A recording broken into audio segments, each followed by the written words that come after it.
Magandang araw na naman pong muli sa inyong lahat mga ka-vlog, boss, idol, regular viewer, silent viewer at kasama na rin po ang lahat ng mga OFW.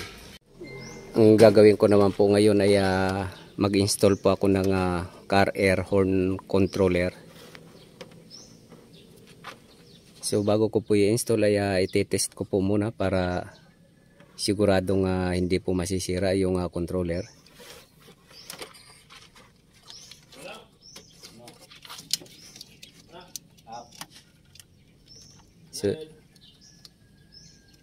So ito na po yung linya ng magnetic.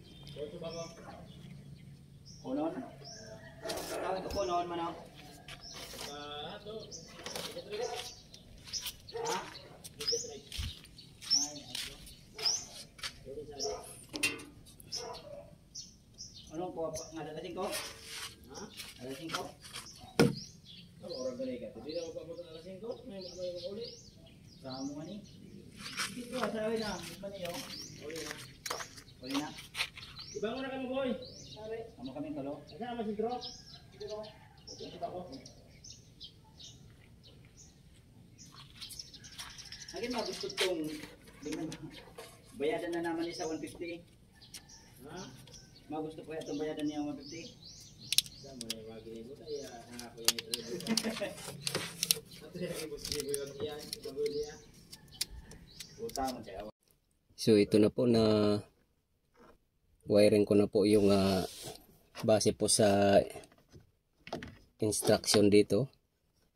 So kailangan pong sundin para mapagana siya.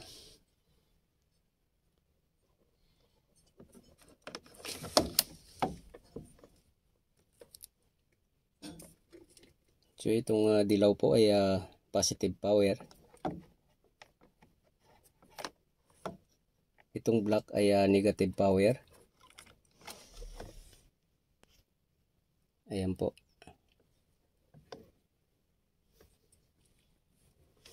At yung kulay blue naman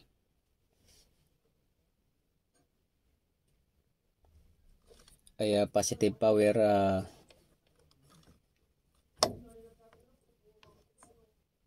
Positive power supply ng air horn magnetic. At yung brown naman ay yung negative power air horn power supply po.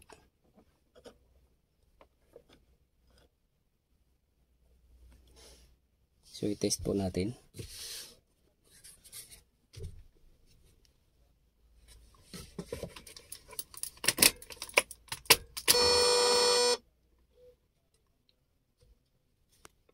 Ayan po siya, may hangin siya. Kapag wala pong hangin ay hindi po gagana to kasi air horn po siya.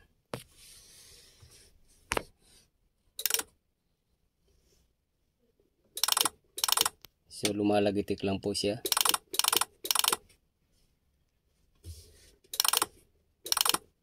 May pumapasok siya na power supply pero ayaw tumunog.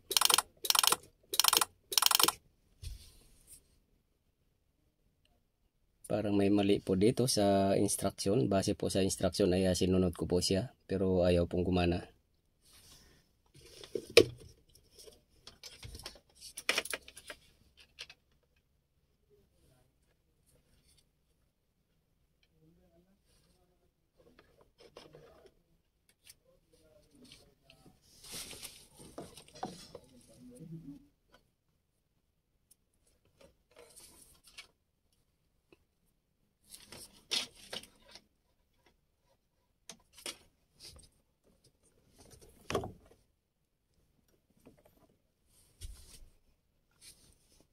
Ayaw po ano.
So base po dito sa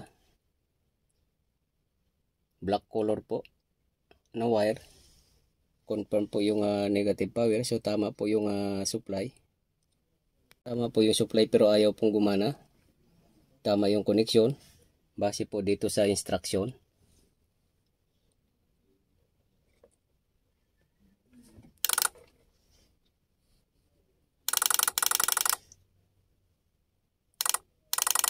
So lumalagitik po.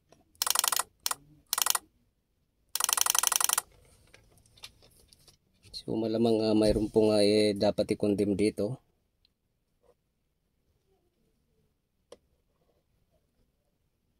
Itong isa na papuntang horn, kulay brown.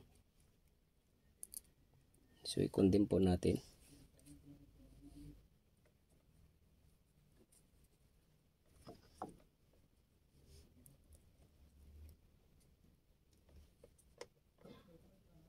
Try po natin dito.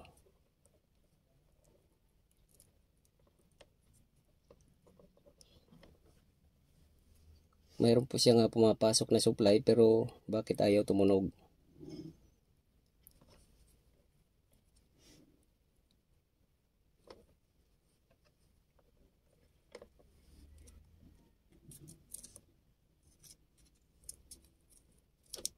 Try po natin.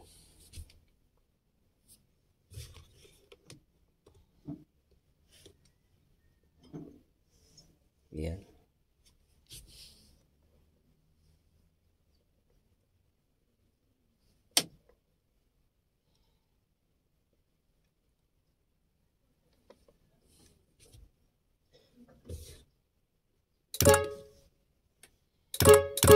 Ayan, tumunog po siya.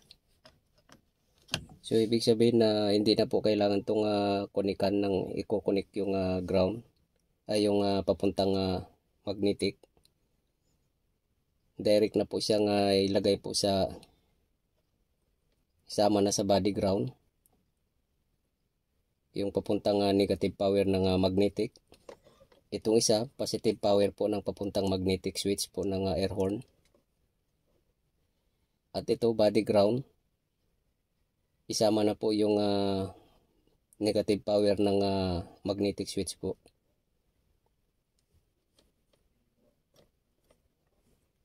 Yan. So ito lang po yung kailangan na i-connect para makontrol po yung tunog ng busina. Itong kulay blue. So ayan po. So mali po yung kulay brown po. Ay hindi na po kailangan na i-connect dahil hindi po siya tutunog. Yan.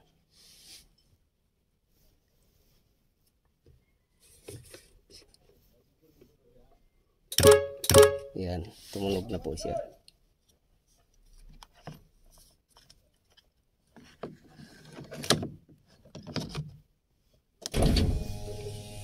Patunugin po natin yung iba pero hindi po natin kailangan na patunugin ng todo kasi baka ma-restriction po tayo. Bawal po kasi to.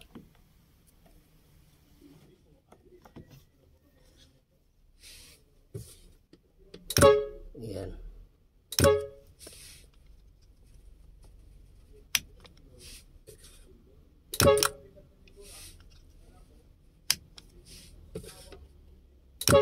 Yan, tumutunog po siya. Yan.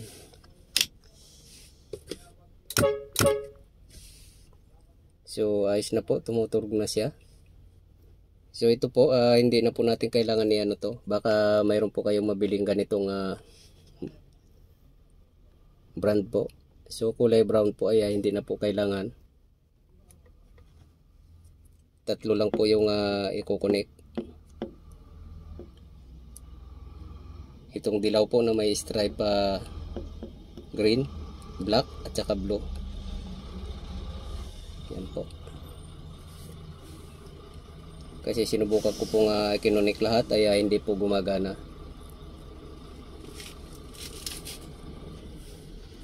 So hanggang dito na lang po muna ang video kong ito. Please like, subscribe na lang po and hit notification bell para sa susunod na mga video. God bless all po.